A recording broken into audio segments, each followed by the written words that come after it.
Bonjour, je suis le docteur Jean-Philippe Corlouer de l'hôpital vétérinaire Frégis à Paris-Arcueil, où je suis responsable de la consultation de cardiologie.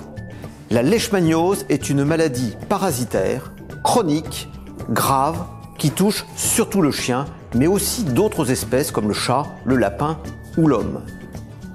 Un moustique, appelé phlébotome, transmet par piqûre un microscopique parasite qui va alors se développer dans l'organisme du chien.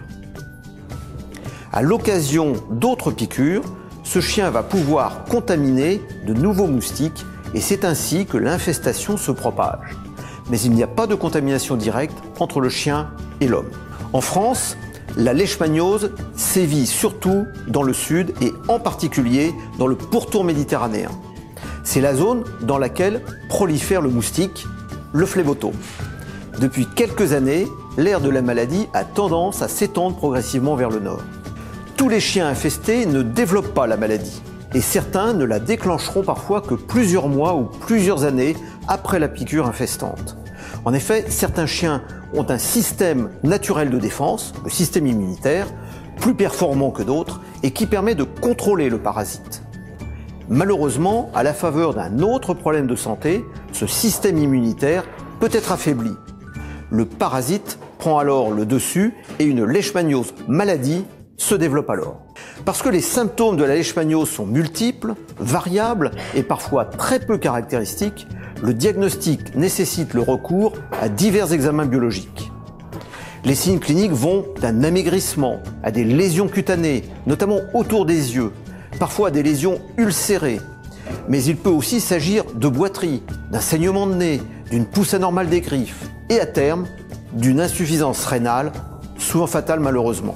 La leishmaniose est donc bien une maladie grave, pratiquement toujours mortelle en l'absence de traitement. Mais ce traitement est contraignant et nécessite des contrôles réguliers parce qu'il ne permet pas de débarrasser définitivement le chien du parasite. La prévention est donc essentielle, mais attention, elle doit être bien comprise. Vous avez un chien indemne qui vit dans une région à risque ou qui s'y rend régulièrement.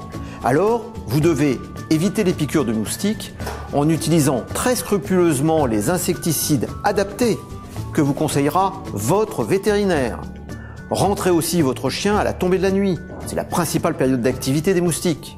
Vous pouvez aussi vacciner votre chien pour renforcer ses défenses immunitaires et diminuer ainsi par 4 le risque qu'il développe une leishmaniose maladie. Deuxième situation, vous avez un chien qui est infesté, c'est-à-dire qu'il est porteur du parasite, d'après les tests effectués par votre vétérinaire, mais il ne développe pas la maladie. Alors il faut veiller à soigner rapidement toute situation qui pourrait affaiblir son système immunitaire. Il faut éviter, là encore, de nouvelles piqûres de moustiques. En revanche, il ne faut pas vacciner un chien infesté. Troisième situation, vous avez un chien présentant des symptômes cliniques de leishmaniose. Alors là, il faut éviter de nouvelles piqûres, il ne faut pas le vacciner et il faut entreprendre un traitement médicamenteux. Donc en résumé, la leishmaniose est une maladie connue depuis très longtemps dans le pourtour méditerranéen qui touche le chien et d'autres espèces dont l'homme. La prévention contre les piqûres de moustiques et la vaccination sont donc essentielles pour protéger les chiens sains et non infestés.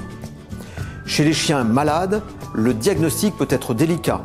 Un traitement doit être mis en place rapidement, mais malheureusement, il ne guérira pas définitivement le chien qui devra être régulièrement suivi et contrôlé.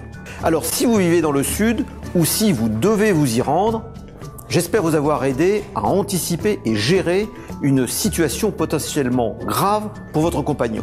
À bientôt.